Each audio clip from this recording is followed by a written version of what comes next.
বিগত 19 এপ্রিল 2025 চট্টগ্রামে মায়ের সাথে যাওয়ার সময় অটোরিকশা থেকে পড়ে মা ও শিশু দুইজনেই ড্রেনে পড়ে যায় এবং পরবর্তীতে 6 মাসের শিশুটা মায়ের কোল থেকে চলে যায় এবং ঠিক তার পরের দিন 20/4/2025 তারিখে ওই শিশু লাশ পাওয়া যায়। শিশু শেহরিশের মৃত্যুর ঘটনাটায় চট্টগ্রাম সিটি কর্পোরেশন এবং অন্যান্য যে কর্তৃপক্ষ তাদের বিভিন্ন ধরনের ড্রেন, নালা, নর্দমা, বিল এগুলোতে যে কোনো সুরক্ষা ব্যবস্থা নাই সারা দেশে, সেই বিষয়টা আমাদের সামনে স্পষ্টভাবে প্রতীয়মান হয়। আপনারা দেখবেন কিছুদিন পরপরই নালা, ডোবা, ড্রেন এগুলোতে পড়ে পড়ে মানুষ মারা যাচ্ছে, অথচ এগুলির বিষয়ে স্পষ্ট বলা হয়েছে যে এখানকার যে কনসার্ন অথরিটি তারা এই বিষয়গুলোতে বিভিন্ন ধরনের বেড়া অথবা নিরাপত্তার জন্য বিভিন্ন ব্যবস্থা করার দায়িত্ব তাদের উপর রয়েছে। তারা পাবলিক অথরিটি হওয়া সত্ত্বেও এই অব্যবস্থা করার কারণে একের পর এক বিভিন্ন সময়ে মানুষ মারা যাচ্ছে।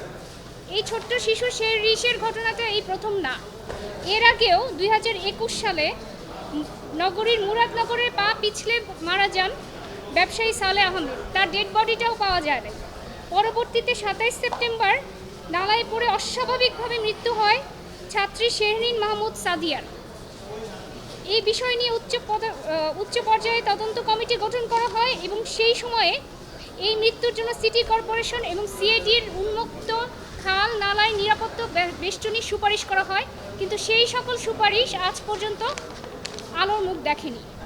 জানা গেছে নালা খালায় মৃত্যুর নিখোঁজের সঠিক তালিকা নেই সংস্থার কাছে, তবে সংবাদ মাধ্যমের তথ্য অনুযায়ী গত 4 বছরে শুধুমাত্র চট্টগ্রাম সিটি কর্পোরেশনের নালা খালায় পড়ে মারা গিয়েছে অন্তত 12 জন এবং নিখোঁজ রয়েছে 2 জন, আর আহতের সংখ্যা এর চেয়ে অনেক বেশি। এইখানে 12 জন মারা গেছে, নিখোঁজ হয়েছে 2 জন এবং আহতের সংখ্যা অনেক। নগরীর অধিকাংশ খাল, ড্রেন এই সব বিষয়ে নিরাপত্তা বেষ্টনী না থাকার কারণে খাল ও নালাগুলি মৃত্যু ফাঁদে পরিণত হয়েছে, যে কারণে এই মৃত্যু ফাঁদে পড়ে প্রাণ হারাচ্ছেন অনেকেই। 2022 সালে 1 জন, 23 সালে 3 জন, 24 সালে নিখোঁজ এবং মারা যায় 4 জন। পথ চলতে গিয়ে নালায় পড়ে বেঘরে প্রাণ হারানোর মতো এরকম অমানবিক মৃত্যু খোদ চট্টগ্রামে ঘটছে, তা নিয়ে সংশ্লিষ্ট কর্তৃপক্ষের কোনো মাথা ব্যথা নেই বলে পত্রিকায় প্রকাশিত হয়েছে। এর আগেও আমরা শেহরিশের ঘটনায় হাইকোর্টকে রুল জারি করতে দেখেছি। এই বিষয় নিয়ে রিট পিটিশন ফাইল করলে মাননীয় বিচারপতি ফাতিমা নজিব এবং মাননীয় বিচারপতি হামিদুর রহমানের সমন্বয়ে গঠিত দ্বৈত বেঞ্চ রুল ইস্যু করেন। রুলে জানতে চাওয়া হয়েছে যে এই যে আনকভার্ড ড্রেনগুলো পাবলিক সেফটির জন্য, নিরাপত্তার জন্য কোনো অ্যাপ্রোপ্রিয়েট স্টেপ না নেওয়াতে বিবাদীদের এই কার্যক্রমকে কেন, নিষ্ক্রিয়তাকে কেন অবৈধ ঘোষণা করা হবে না এবং কেন তাদের প্রতি নির্দেশনা দেওয়া হবে না যে সকল প্রকার ওপেন ড্রেন, নালা, খালা এগুলোকে কভার করার জন্য, এবং সেই বিষয় নিয়ে হাইকোর্টে একটা স্টিপুলেটেড পিরিয়ডের মধ্যে রিপোর্ট সাবমিট করার জন্য।